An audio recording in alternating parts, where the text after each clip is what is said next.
Os invito por favor que abrís las Biblias en Primera de Samuel capítulo 2, el texto ya muy conocido para los jueves. Primera de Samuel capítulo 2.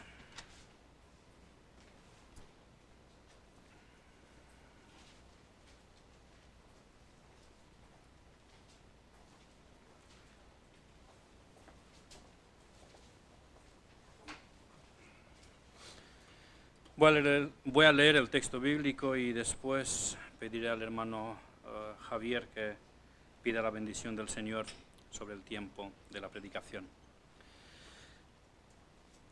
Primera de Samuel capítulo 2, empezando con el versículo 1. Y Ana oró y dijo: Mi corazón se regocija en Jehová, mi poder se exalta en Jehová, mi boca se ensanchó sobre mis enemigos por cuanto me alegré en tu salvación. No hay santo como Jehová, porque no hay ninguno fuera de ti, y no hay refugio como el Dios nuestro. No multipliquéis palabras de grandeza y altanería. Cesen las palabras arrogantes. Gracias, hermano. Cesen las palabras arrogantes de vuestra boca, porque el Dios de todo saber es Jehová, y a él toca el pesar las acciones. Los arcos de los fuertes fueron quebrados, y los débiles se ciñeron de poder. Los saciados se alquilaron por pan, y los hambrientos dejaron de tener hambre. Hasta la estéril ha dado a luz 7, y la que tenía muchos hijos languidece. Jehová mata, y él da vida. Él hace descender al Seol, y hace subir. Jehová empobrece, y él enriquece. Abate y enaltece. Él levanta del polvo al pobre, y del muladar exalta al menesteroso, para hacerles sentarse con príncipes, y heredar un sitio de honor. Porque de Jehová son las columnas de la tierra, y él afirmó sobre ellas el mundo. Él guarda los pies de sus santos, mas los impíos perecen en tinieblas, porque nadie será fuerte por su propia fuerza. Delante de Jehová serán quebrantados sus adversarios, y sobre ellos tronará desde los cielos. Jehová juzgará los confines de la tierra, dará poder a su rey, y exaltará el poderío de su ungido. Amén. Hermano Javier, por favor. Padre y Señor nuestro, te damos gracias una vez más, Señor, por permitirnos estar ante ti, Señor, ante tu palabra, Señor. Te pedimos por el predicador, Señor, porque seas tú obrando en él cada día, Señor, que te permita ser fiel a tu palabra, Señor, de poder transmitir lo que tú quieres que nosotros entendamos, Señor. Te damos gracias, Señor, por el privilegio que tenemos, Señor, de poder escuchar libremente y venir aquí libremente y sentarnos ante ti, Señor. En nombre de tu Hijo Jesucristo, Señor. Amén. Amén. Esta es la 12ª exposición de este texto en formato de estudio bíblico. El mensaje de esta noche, una oración doctrinal número 12, tiene como título Dios guarda los pies de sus santos, o la perseverancia de los santos. En esta ocasión no expondré algunos de los atributos de Dios que a nuestra hermana Ana le hace exaltar en adoración, sino que abordaré este otro tema que también aparece en este cántico oración, y el tema es, como lo vemos, la perseverancia de los santos. Y si el Señor lo permite, a la vuelta de nuestras raras vacaciones, por las fechas y por las circunstancias, pues a la vuelta de esas vacaciones, si el Señor lo permite, concluiría la serie de los atributos de Dios mencionados en la oración de Ana. Pero bueno, hasta entonces queda algo de tiempo. Quizá alguien se preguntará cuál es el motivo de esta interrupción en la serie. La respuesta es que hay varios motivos. Primero, la necesidad que uno de los jóvenes me ha expresado que tienen los de su edad. Los jóvenes quieren saber si la salvación se puede perder o no. Recuerdo que fue uno de los temas que a mí también me atormentaba en mi juventud, y aún con más razón y fuerza que a nuestros jóvenes, porque mi conversión fue en el seno de una iglesia bautista de corte arminiana, semipelagiana, que tienen como una de sus enseñanzas principales el andar en santidad, porque si uno no lo hace, perderá su salvación. Por eso digo lo de que yo estaba probablemente más atormentado que vosotros por esa preocupación, porque a mí se me enseñaba desde el púlpito, si no haces esto, si no haces aquello, si no haces aquello, vas a perder tu salvación. Y a saber si podrás luego volver a ganarla de nuevo. La segunda razón son los recientes acontecimientos, la triste noticia con un hermano que Dios usó más allá de las fronteras de su país y su continente. Estoy hablando del hermano Steve Lawson, un hermano que ha servido al Señor como pastor, conferencista, escritor. Por lo que he entendido, ha servido como pastor por algo más de 50 años y escribió algo más de 30 libros. Ha sido también profesor en un seminario bíblico muy reconocido. Si no me equivoco, no estoy muy seguro, pero si no me equivoco, creo que es el mismo seminario de John MacArthur o algo así, o es otro seminario muy conocido. Ese hermano, como he dicho, ha sido muy utilizado por el Señor. Will Graham ha estudiado con él en ese seminario donde Steve Lawson era profesor y dijo que sin duda fue el mejor profesor que lo ha tenido en el seminario bíblico. Hace no mucho tiempo, cuando en una conferencia, en el tiempo de preguntas y respuestas, le llegaron a los predicadores, a los conferencistas, le llegaron la pregunta, hermano, ¿y tú que eres pastor, eres conferencista, tú cuando quieres alimentarte, tú cuando quieres alimentar tu alma, ¿a quién escuchas? ¿Qué predicadores escuchas? Porque estás predicando todos los domingos y muchas veces también a lo largo de la semana. ¿A quién escuchas? El gran Sujel Michelin dio dos nombres, John Piper y Steve Lawson. La tercera razón y la principal razón de la exposición de este tema, de la interrupción en la serie de los atributos de Dios y tocar ese tema de la perseverancia de los santos, la tercera razón es que este tema, esta doctrina aparece en nuestro texto. Es una de las razones que impulsó a Ana a adorar a Dios. Lo tenemos en el versículo 9 de nuestro texto. Dice así, Él guarda los pies de sus santos, mas los impíos perecen en tinieblas, porque nadie será fuerte por su propia fuerza. La doctrina de la perseverancia de los santos, aparte de ser una doctrina bíblica, es nombrada por Ana como uno de los motivos por los cuales con tanta alegría, con tanta seguridad, con tanta pasión y fervor, ella alaba a Jehová. La seguridad que Ana tenía en el Señor la hace orar de esta manera. La seguridad en el Señor le da descanso, le da paz, en medio de todas las circunstancias desfavorables. Antes de iniciar la exposición de esa doctrina, que ha dado lugar a muchos debates y se han escrito muchos libros, tanto de una postura como de otra postura, antes de iniciar la exposición de esa doctrina, me gustaría recordar brevemente lo que ya aprendimos en esta serie de mensajes. Aprendimos que la doctrina o la teología es importante. Aprendimos, como ya he repetido hace muy poco, que la seguridad, el descanso, la esperanza y el gozo de Ana estaban en Jehová y no en su familia o en sus posesiones o en otras cosas. También aprendimos de los atributos de Dios los siguientes: la unicidad o la soledad de Dios, como lo suelen nombrar los teólogos, que quiere decir que Dios es el único Dios verdadero, tanto único en su esencia como único en sus perfecciones.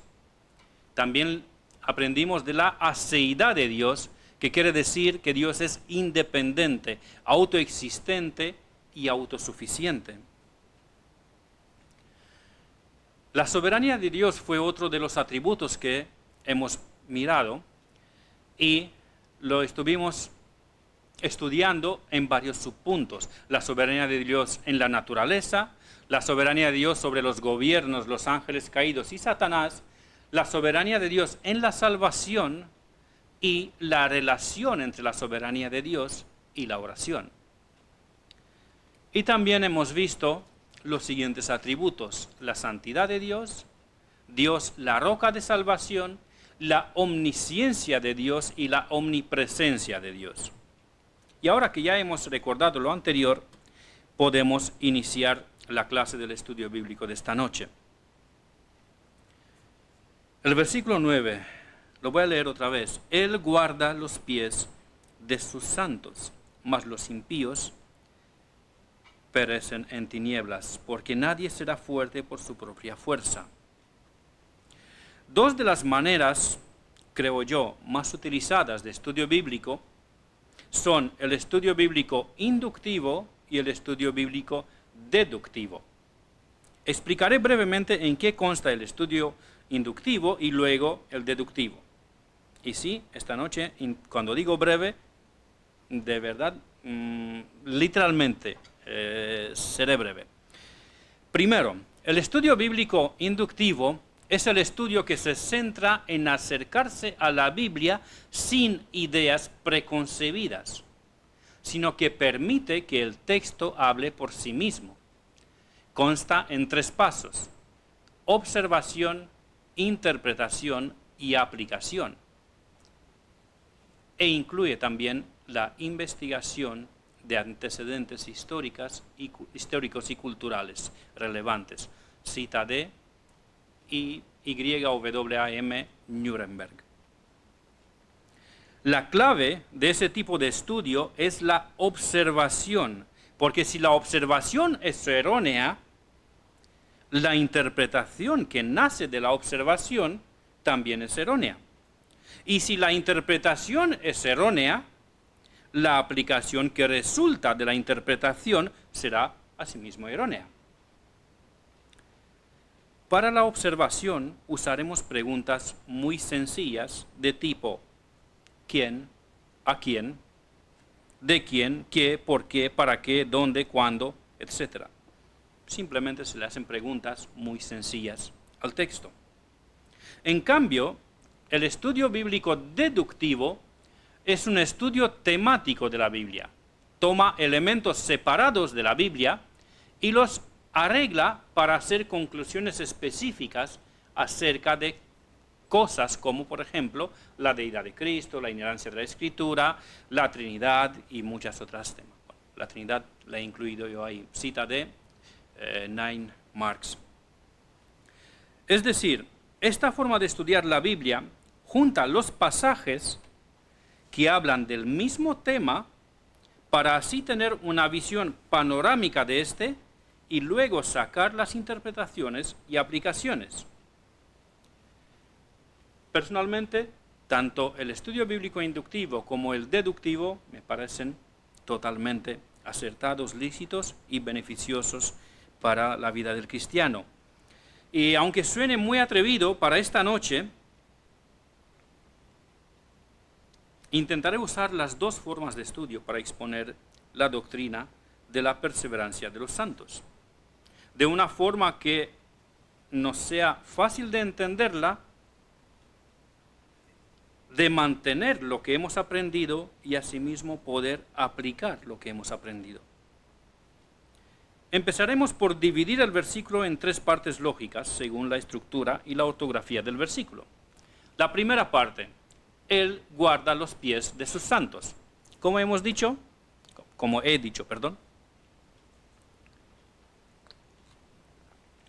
le haremos preguntas muy sencillas a esa parte del versículo.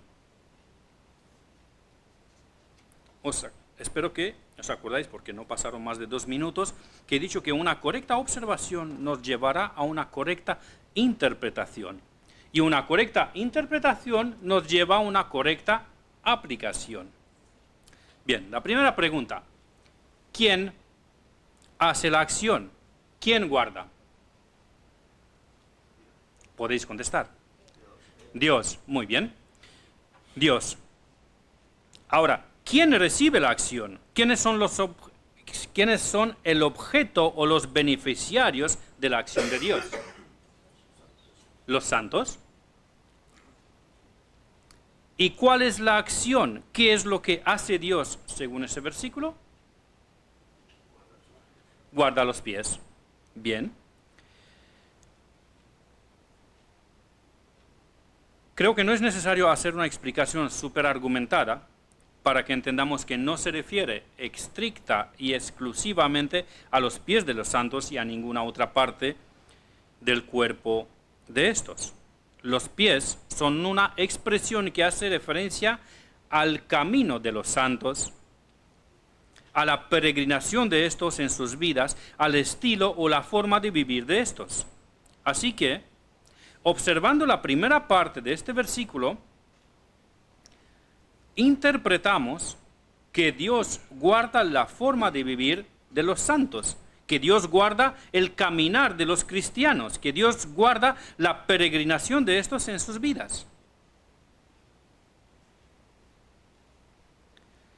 Otra pregunta lícita que podríamos hacer a esta afirmación es, ¿hasta cuándo guarda Dios los pies de sus santos? La respuesta no la tenemos en esa porción del versículo, pero la tenemos, perdón.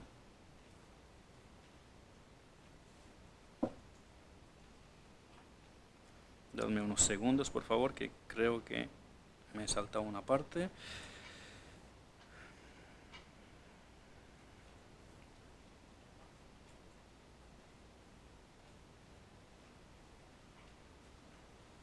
Sí, perdón. La respuesta no es tan evidentemente clara como las otras demás, pero la segunda parte, sí, perdón, me había anticipado ya a un punto que es un poquito más adelante. Pero la segunda parte del versículo, que dice, mas los impíos perecen en tinieblas, la segunda parte del versículo nos da a entender que apunta al final de la vida terrenal, al juicio final, sea que eso signifique la muerte o la segunda venida de nuestro Señor Jesucristo. Porque dice en la segunda parte, mas los impíos perecen en tinieblas.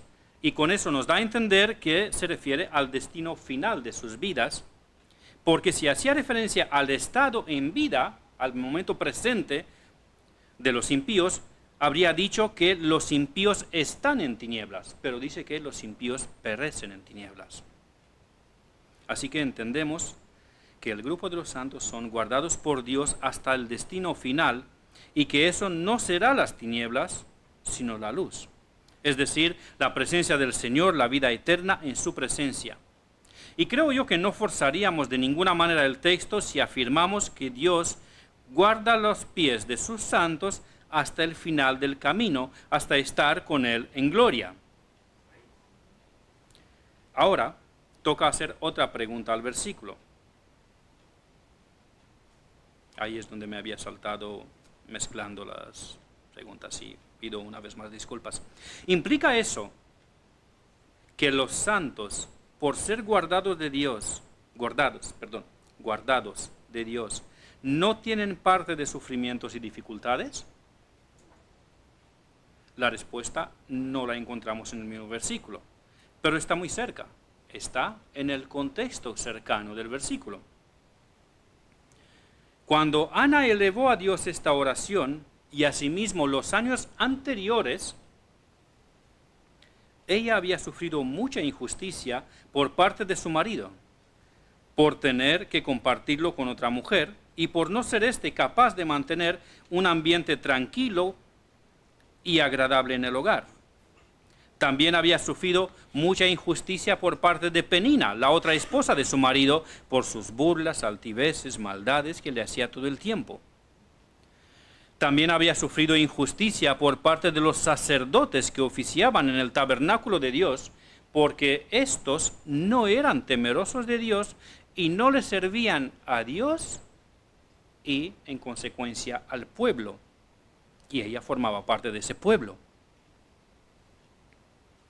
Incluso sufrió afrenta por parte del sumo sacerdote. Supongo que os acordáis el momento cuando Elí la toma por ebria cuando ella estaba derramando su alma delante de Jehová. Así que, observando el contexto cercano del versículo, no podemos interpretar que la afirmación de que Dios guarda los pies de sus santos significa que estos están libres de dificultades y sufrimientos. Y en un mensaje anterior recordamos cómo el Señor Jesús les advirtió a sus discípulos que habían que padecer persecución y rechazo, y hasta incluso serían martirizados. Eso lo vimos citando los capítulos 15, 16 y 17 del Evangelio de Juan. Y si alguien se le ha olvidado esto, pues tiene la Biblia en casa, lo puede repasar luego. El apóstol Pablo también les anticipa a los recién convertidos que esta es la realidad de la vida cristiana. No una excepción, sino la realidad de la vida cristiana. En 1 de Tesalonicenses, capítulo 3, versículo 4, Pablo les dice así a los tesalonicenses. Primera epístola de Pablo a Tesalonicenses 3:4. Porque también estando con vosotros os predecíamos que íbamos a pasar tribulaciones, como ha acontecido y sabéis. Y en 2 de Timoteo 3:12 dice lo siguiente. Les invito a que lo buscáis, por favor. 2 de Timoteo 3:12 dice lo siguiente.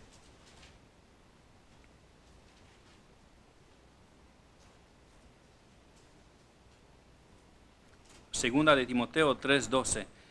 Y también todos los que quieren vivir piadosamente en Cristo Jesús padecerán persecución. Lo que Ana afirma en su oración, lo que la hace glorificar a Dios por ello, la realidad de que Dios guarda los pies de sus santos, no se refiere a que éstos serán librados de dificultades y desgracias,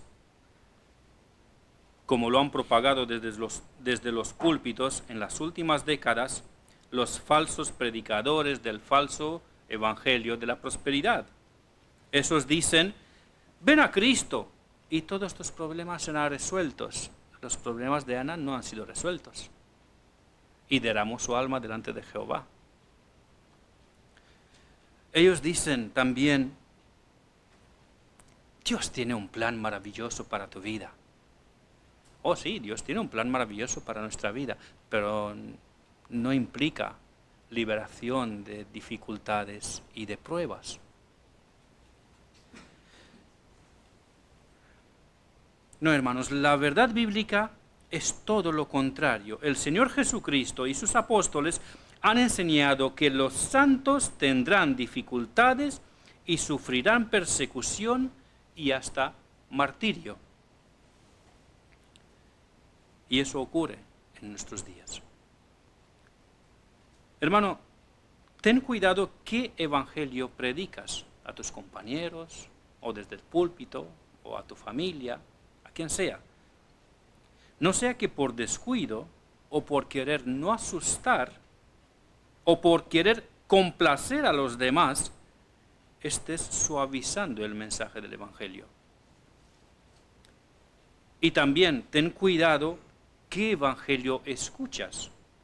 No sea que te guste y te dé comezón de oír un evangelio light, un evangelio suavizado. El evangelio de Cristo ofrece aquí, en la tierra, ofrece la cruz, y en la vida venidera, la gloria. Entonces, esta promesa no tiene nada que ver con que Dios guarda la integridad física de sus santos. ¿Qué pensáis? Bueno, yo no estoy diciendo esto, porque aunque la promesa de guardar los pasos de los santos no se refiere en especial a guardar la integridad física, vemos en la Sagrada Escritura cómo Dios cuidó de José cuando sus hermanos quisieron venderlo y después quisieron matarlo. Bueno, perdón, fue al revés. Primero quisieron matarlo y luego lo vendieron como esclavo en Egipto. Vemos cómo lo cuidó en Egipto, aunque estaba en calidad de esclavo, y también en la cárcel. Vemos cómo preservó la vida del bebé Moisés. Vemos cómo preservó la vida de David de una manera especial para que no caiga en las manos de sus enemigos.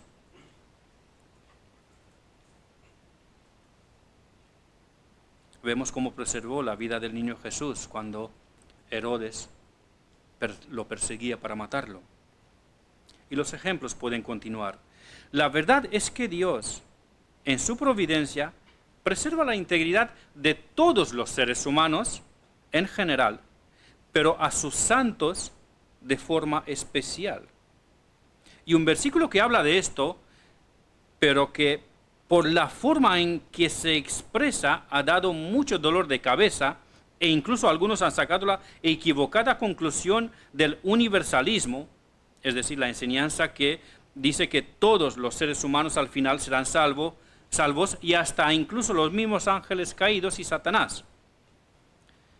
Y según el historiador Justo González, incluso Orígenes de Alejandría, considerado por muchos como el genio más grande de la iglesia primitiva, ese hermano vivió a finales del siglo II hasta mediados del siglo III. Orígenes llegó a afirmar y enseñar el universalismo, tristemente. El versículo al que hago referencia es 1 de Timoteo 4:10. 1 de Timoteo 4:10 lo tenemos también en pantalla.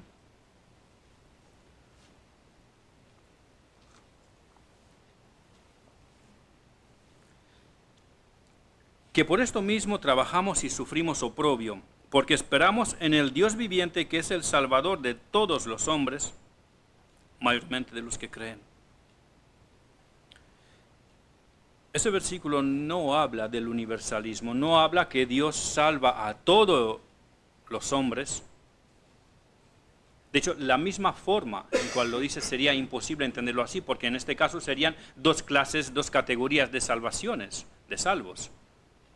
Los salvos en general, todos los hombres, y mayormente los que creen. Pero sabemos que la enseñanza general de la Escritura no dice eso. Entonces, ¿qué quiere decir este versículo? Bueno, pues gracias a Dios por siervos como Juan Calvino, quien trajo luz a una explicación e interpretación correcta de este versículo. Comentando este versículo, Calvino dice lo siguiente. No sé si alcanzáis a leerlo, porque es muy pequeña la letra. De cualquier manera, os lo voy a leer.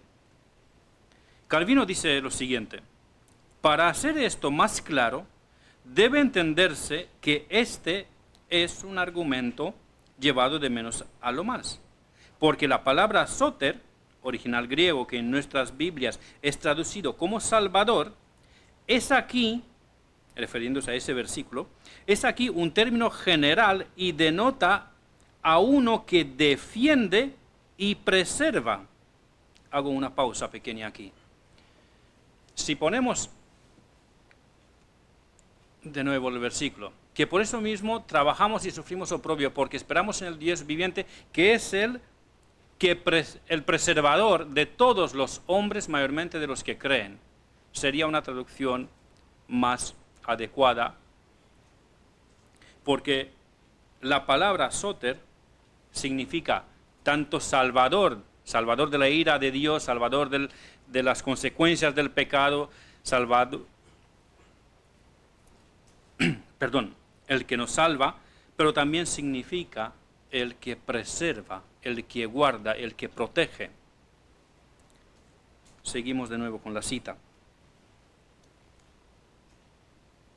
Es aquí un término general y denota a uno que defiende y preserva. Pablo enseña que la bondad de Dios se extiende a todos los hombres. Y si no hay uno que no experimenta la bondad de Dios para con él y que no sea participante de ella, ¿cuánto más será experimentada por los piadosos que esperan en él? ¿No cuidará de ellos en forma peculiar? ¿No derramará más liberalmente su bondad sobre ellos?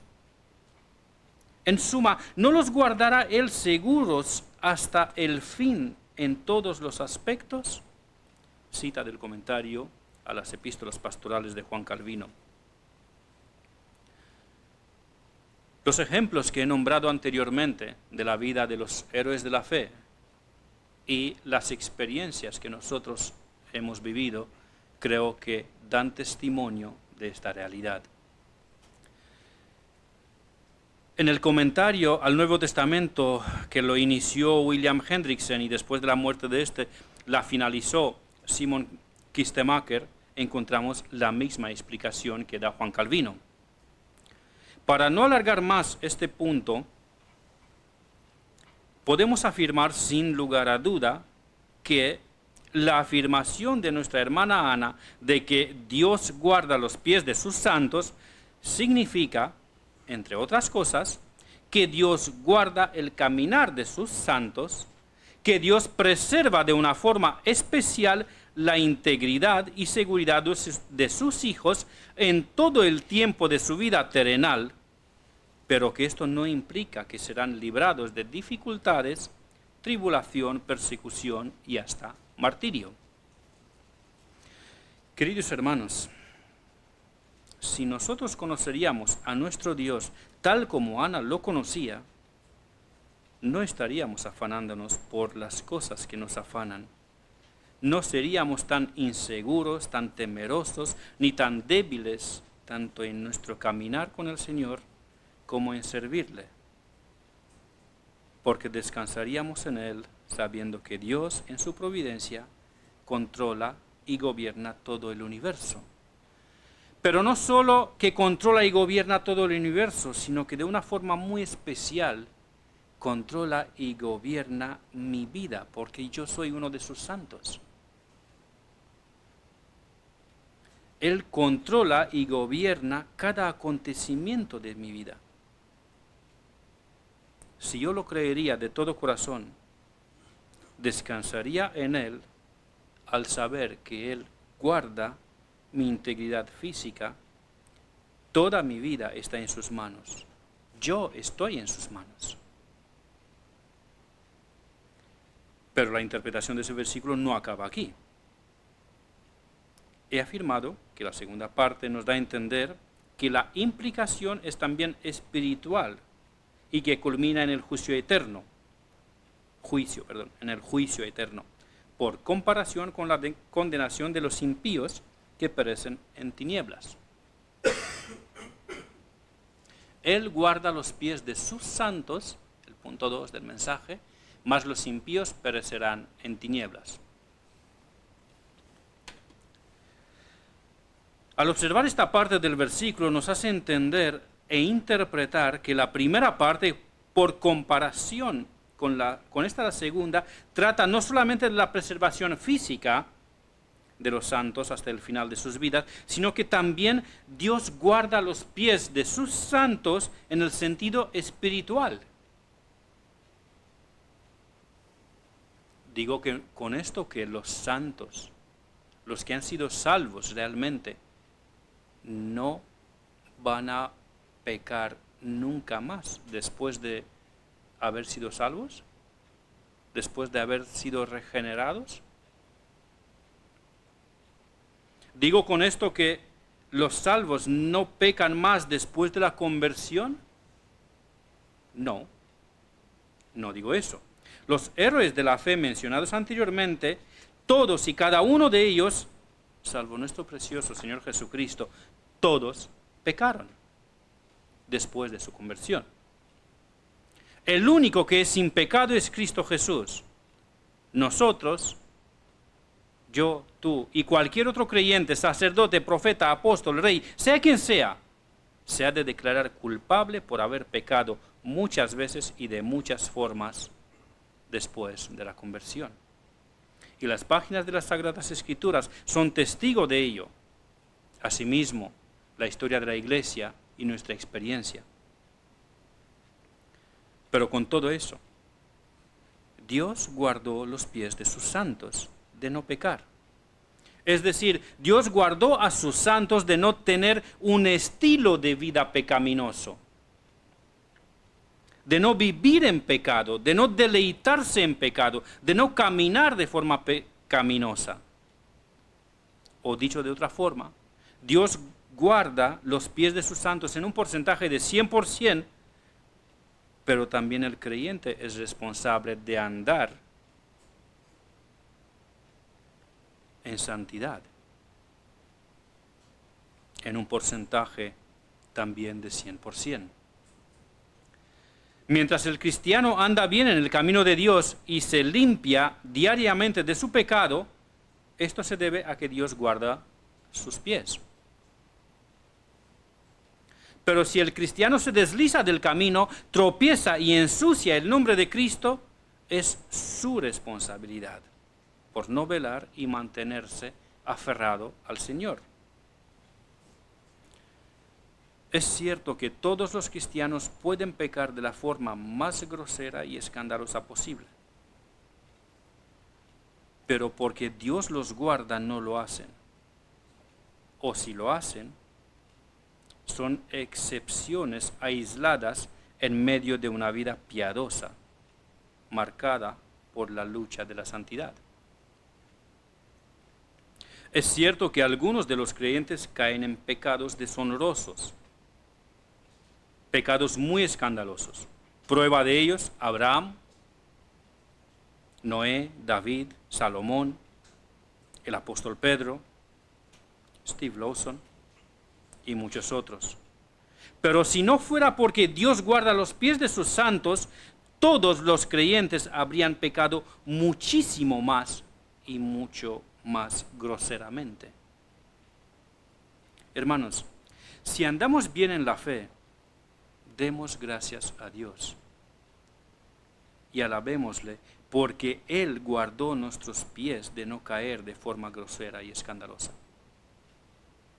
Fue su misericordia para con nosotros que se renovó cada mañana, lo que nos hizo estar firmes. Podríamos confesar con el salmista en el Salmo 94, versículo 17 y 18, si no me ayudara Jehová, pronto moraría mi alma en el silencio. Cuando yo decía, mi pie resbala, tu misericordia, oh Jehová, me sustentaba. Si nos hemos mantenido firmes en el camino, es porque Dios guardó nuestros pies para no deslizarnos de Él. Y si tristemente hemos caído en algún pecado grave, que seamos obedientes a la palabra de Dios y lo confesemos como es debido. Hermanos, no nos dejemos engañar por la errónea enseñanza de que todos los pecados son iguales delante de Dios, porque no es así. Y os lo voy a explicar enseguida por qué. Es cierto que todo pecado es una ofensa a Dios, pero no todo pecado es igual en gravedad e implicación. Es cierto que el Señor Jesucristo ha dicho que cualquiera que mira a una mujer para codiciarla, ya adulteró con ella en su corazón. Pero las implicaciones no son iguales como si el acto del adulterio se hubiera consumado físicamente. Y os voy a dar un ejemplo muy tonto. Hermano, si tú andas por la calle en verano y tristemente se te desliza la mirada giras la cabeza para ver una mujer mal vestida y tu mujer está contigo, quizá te va a dar un codazo, te va a echar una bronca, pero no se va a divorciar por eso.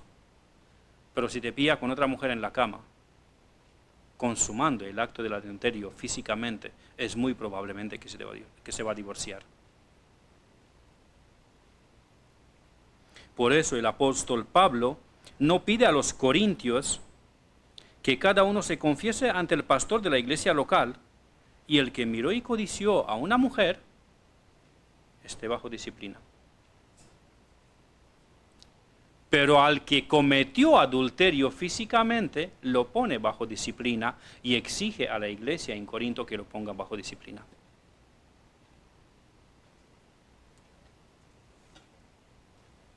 Y por supuesto esto no para condenarlo eternamente o para destrozarlo por medio de la humillación pública, sino para la restauración de aquel hermano. Este episodio lo encontramos en la primera epístola de Pablo a los Corintios. Si no lo recordáis de memoria dónde está, pues leéis la epístola entera y lo vais a encontrar.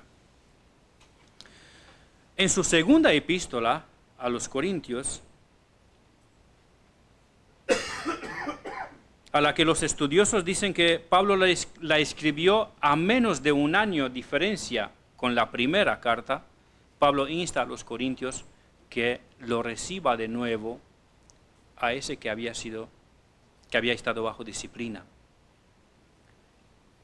Aunque había tenido una caída vergonzosa, se había arrepentido honestamente, dio frutos evidentes de su arrepentimiento, y entonces Pablo dice, ha de ser restaurado. Hermanos, recordad que si es necesario, la disciplina del Señor caerá sobre sus hijos. Pero esa misma disciplina es la evidencia de que somos hijos de Dios, tal como leemos en Hebreos 12, 7 y 8. Os invito por favor que busquéis el texto. Hebreos 12, 7 y 8.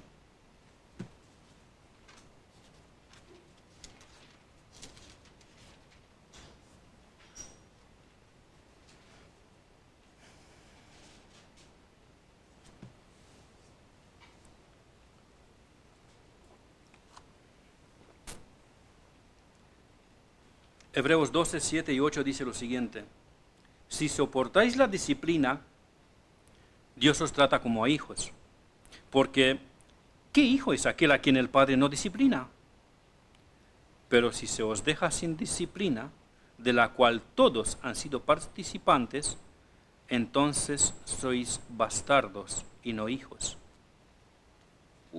Es un lenguaje muy duro, pero es el lenguaje de Dios, no el mío. Hermanos, si hemos caído en algún pecado grave, confesémoslo y soportemos la disciplina que Dios nos impone por medio de su iglesia local, que es el instrumento de Dios para disciplinar y asimismo para restaurar. Son muchos. Y también las iglesias son muchas, las que no se quieren someter a la disciplina, al proceso, al principio de la disciplina. Y cuando hay un caso de pecado grave, prefieren darse de baja de la membresía y cambian de iglesia, o quizá incluso de ciudad. Recordad que en Proverbios 28:13 nos dice el Señor que el que encubre sus pecados no prosperará, mas el que los confiesa y se aparta alcanzará misericordia. Tristemente he oído de un pastor de quien se sospechaba que incurrió en adulterio. Y la misma iglesia, en vez de indagar y practicar la disciplina bíblica, esto porque el pastor en causa no quiso confesar, aunque había bastantes evidencias de que se había consumido ese adulterio, la iglesia trasladaron a dicho pastor a otra iglesia en otra localidad,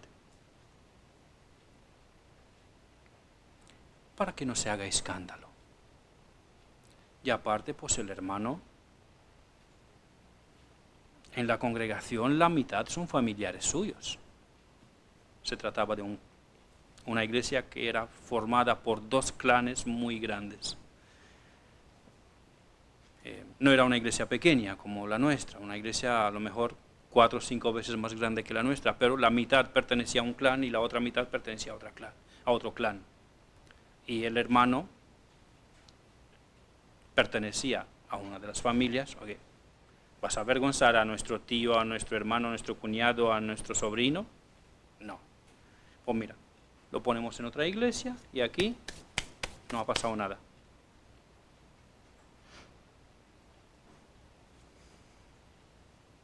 Juzgad vosotros si es coherente con el modelo de disciplina que el Señor Jesucristo nos dejó en Mateo 18 y asimismo el apóstol Pablo en 1 Corintios, no os digo el capítulo para que lo busquéis, y luego sacad las conclusiones pertinentes.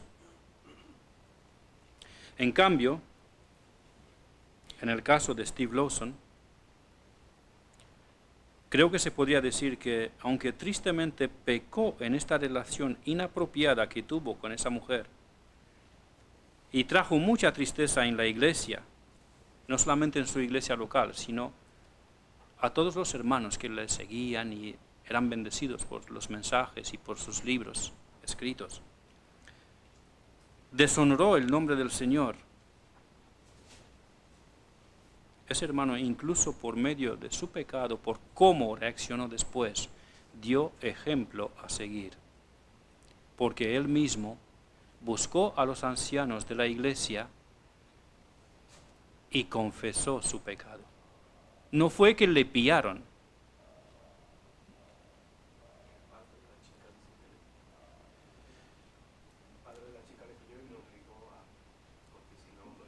El publicado oficial de la iglesia es que él vino y confesó. Detalles detrás de esto no conozco. Yo solamente sé el comunicado oficial de la iglesia donde el hermano servía. El asunto es que él vino, confesó el pecado y se sometió a la disciplina que la iglesia le iban a poner.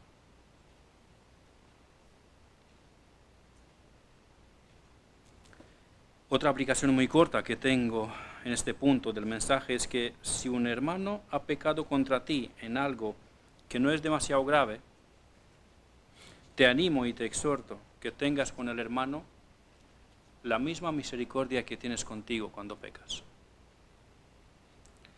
Y si se trata de un pecado más grave, no temas de seguir los pasos bíblicos de Mateo 18 y 1 de Corintios, el capítulo ya lo buscáis, pero también con una actitud de misericordia, temor de Dios y humildad.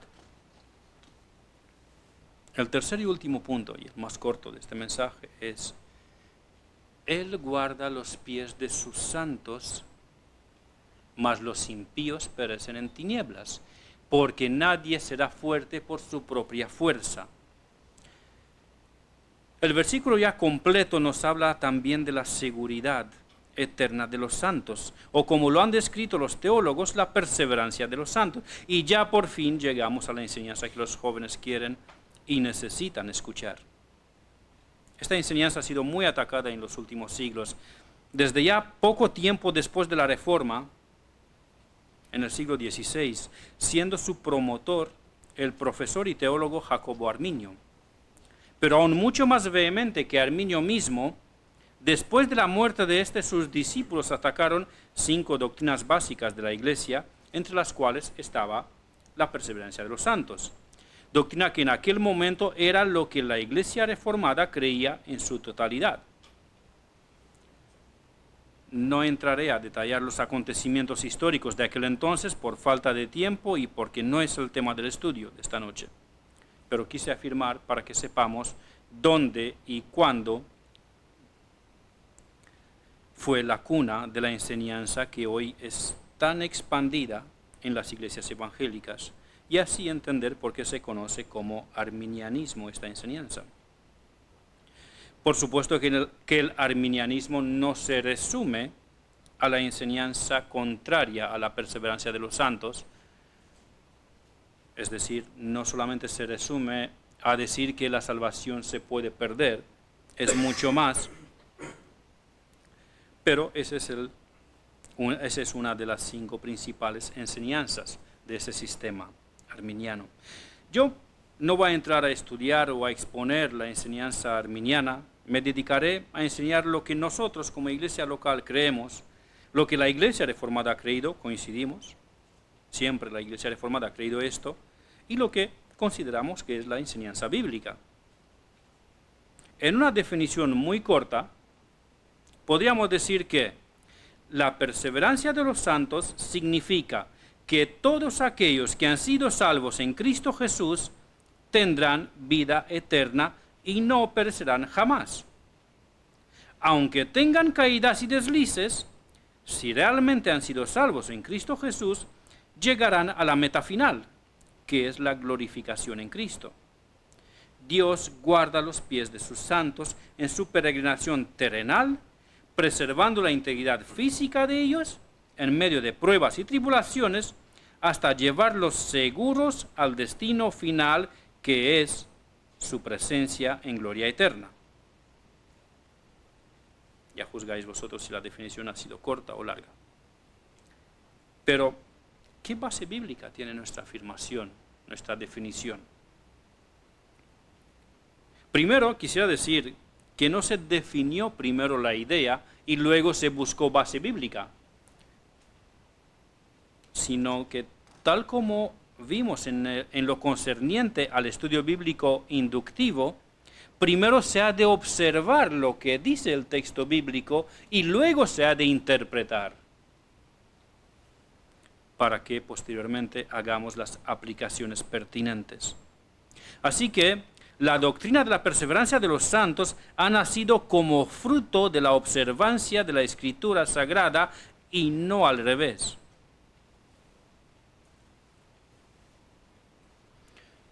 Como ya me he extendido bastante en el contenido de este mensaje, bueno, ya lo estaba, incluso lo tengo escrito, que esa parte, porque ya veía el número de páginas. Iré directamente a uno de los textos más explícitos, más claros, que nos define esa doctrina, y esto es Romanos 8, del 28 al 39. Intento ir lo más rápido posible, pero el reloj es mi enemigo. Traté de acortar más el contenido, pero no me fue posible, porque no habría sido completo. Romanos 8, del 29 en adelante, dice lo siguiente: porque a los que antes conoció, también los predestinó para que fuesen hechos conformes a la imagen de su Hijo, para que Él sea el primogénito entre muchos hermanos. Y a los que predestinó, a esos también llamó. Y a los que llamó, a estos también justificó. Y a los que justificó, a estos también glorificó. ¿Qué pues diremos a esto? Si Dios es por nosotros, ¿quién contra nosotros? El que no escatimó ni a su propio Hijo, sino que le entregó por todos nosotros, ¿cómo no nos dará también con Él todas las cosas? ¿Quién acusará a los escogidos de Dios? Dios es el que justifica. ¿Quién es el que condenará?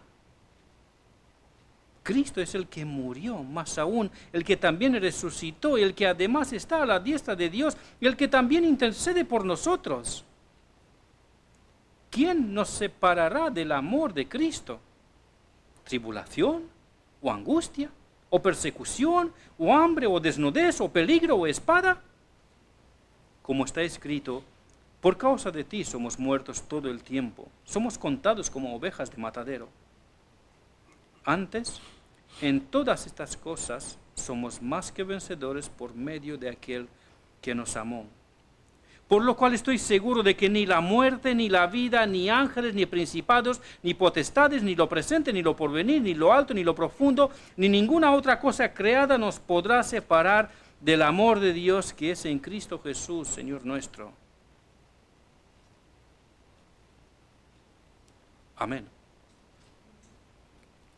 La conclusión más evidente de este texto es que podemos estar seguros de la salvación en Cristo Jesús, porque Dios nos escogió o predestinó desde la eternidad pasada para ser santos, y en este proceso de santificación nos transformará a la imagen de su Hijo amado hasta estar con Él en gloria. Y esto es tan cierto que ninguna prueba, tribulación o entidad podrá apartarnos del amor de Dios en Cristo Jesús, quien nos predestinó, llamó, justificó y glorificó por el puro afecto de su voluntad, según su beneplácito, conforme al propósito del que hace todas las cosas según el designio de su voluntad. Otros textos que hablan muy claro de esto son, si queréis tomar nota, Efesios 1, de 3 al 11, o 2, de 4 al 7, segunda de Tesalonicenses, capítulo 2, versículos 13 y 14, capítulo 3, versículo 3, Juan 6, de 35 a 44, Juan 10, de 25 a 30, Filipenses 1, 6, Filipenses 2, 12 y 13 y muchos otros textos más. Ahora que he explicado esta enseñanza, quisiera descartar un falso mito que se ha dicho de esa doctrina.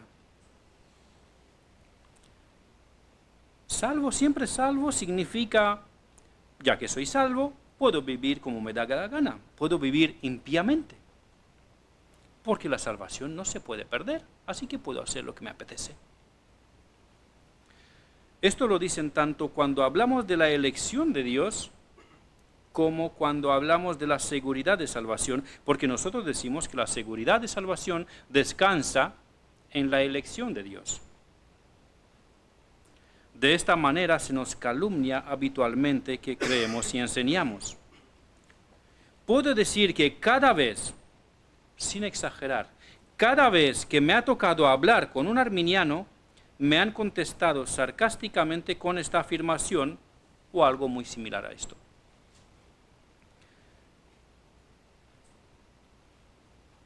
Al principio trataba yo de explicarles que no, de ninguna manera creemos esto, que la evidencia de la salvación es una vida de santificación. La evidencia de que realmente hemos nacido de nuevo por el Espíritu Santo es que vivimos bajo la guía del Espíritu Santo.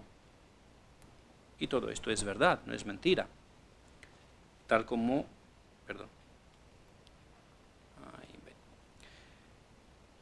leemos en Romanos 6, versículo 2 y 11, donde dice, porque los que hemos muerto al pecado, ¿cómo viviremos aún en él? Así también vosotros consideraos muertos al pecado, pero vivos para Dios en Cristo Jesús, Señor nuestro.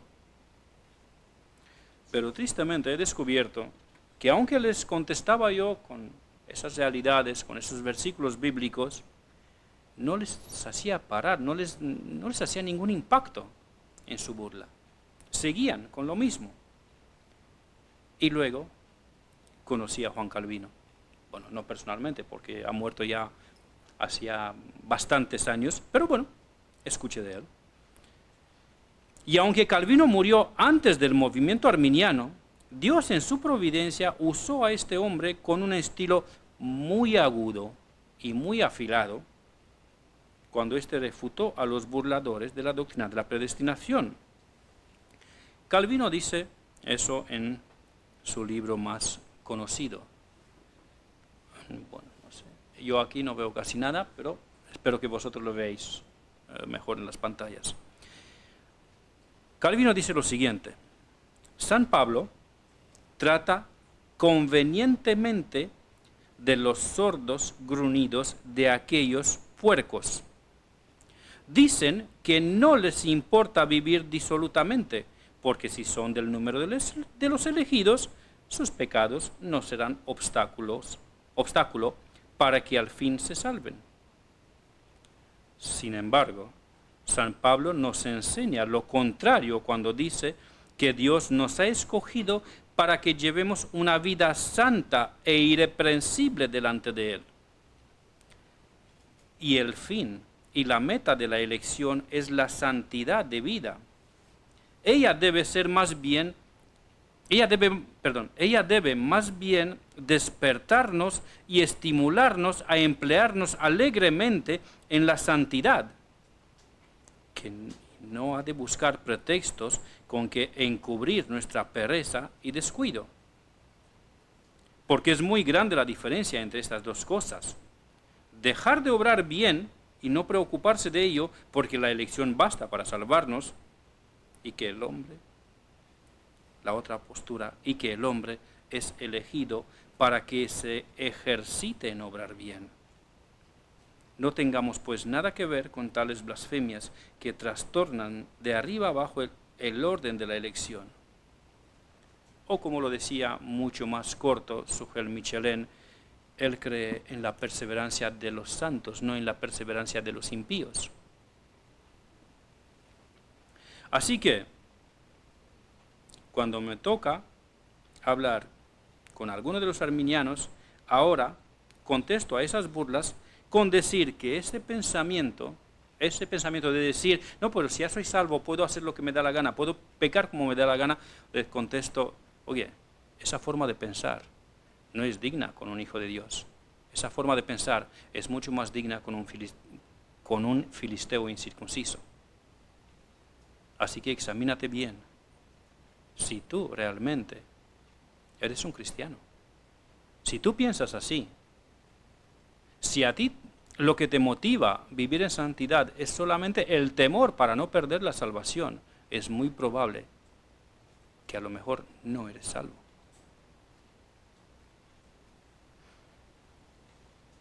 Bueno, ahora es muy probable que a algún hermano, algo más sensible, le parezca el lenguaje de Calvino demasiado fuerte. Vale, me disculpo por el hermano Calvino y voy a suavizar la idea citando mejor la Biblia. Al apóstol Pedro. Vamos a ir a 2 de Pedro 2, 21 y 22. Me vais a perdonar el sarcasmo cuando vais a leer el versículo. 2 de Pedro 2, 21 y 22.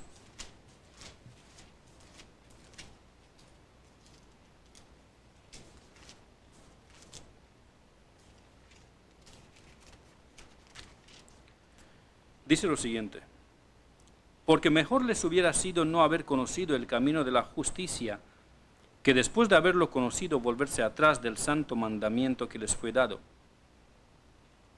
Pero les ha acontecido lo del verdadero proverbio: el perro vuelve a su vómito y la puerca lavada a revolcarse en el cieno. Hermanos, lo siento si alguno demasiado sensible se ha ofendido, pero es el lenguaje que el Espíritu Santo está empleando. Es cierto, solo algunas veces, no siempre. Con esta cita creo que he contestado también a la familiar pregunta que muchos tenemos o hemos tenido. Hermano, yo conozco a alguien que después de estar en la iglesia mucho tiempo y estaba bautizado y se implicaba en actividades de la iglesia y era muy majo y conocía muy bien la Biblia, y de un momento a otro ha desaparecido, se ha ido al mundo. ¿Qué de este? ¿No dijiste tú que la doctrina de la perseverancia de los santos era bíblica? ¿No tenía que haber perseverado? Bueno, a esta pregunta contesto con la cita anterior. Si se fue al mundo y nunca se arrepintió y volvió a los pies de Cristo, era una puerca lavada, lo siento. No era un cristiano auténtico. No era una oveja del buen pastor. El apóstol Juan dice lo mismo en 1 de Juan 2:19. 1 de Juan 2:19. Salieron de nosotros, pero no eran de nosotros. Bueno, os dejo unos segundos para que encontréis la cita, está ahí al lado. 1 de Juan 2:19 dice lo siguiente: salieron de nosotros, pero no eran de nosotros, porque si hubiesen sido de nosotros, habrían permanecido con nosotros, pero salieron para que se manifestase que no todos son de nosotros. Esto es lo que nos dice Dios en su palabra con respecto a los que se van al mundo y no vuelven nunca.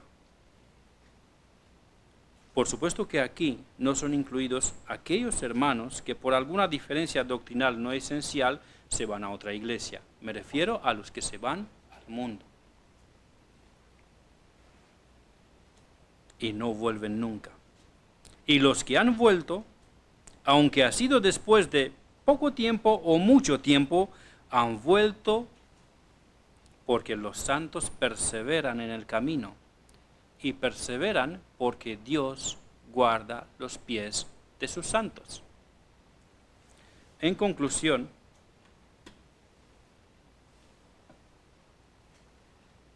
voy a leer Efesios 3, 20 y 21. Me parece la conclusión más lógica a este mensaje, más acertada, sabiendo que Dios ha hecho todo por nosotros, que Dios guarda los pies de sus santos, que guarda nuestra integridad física, que nos guarda en todo el camino, hasta llevarnos con Él en gloria, hasta cuando caemos, vergonzosamente nos levanta y nos restaura. Creo que La conclusión más evidente a este mensaje es Efesios 3, 20 y 21, que dice así: y a aquel que es poderoso para hacer todas las cosas, mucho más abundantemente de lo que pedimos o entendemos, según el poder que actúa en nosotros. A Él sea la gloria en la Iglesia y en Cristo Jesús, por todas las edades, por los siglos de los siglos. Amén.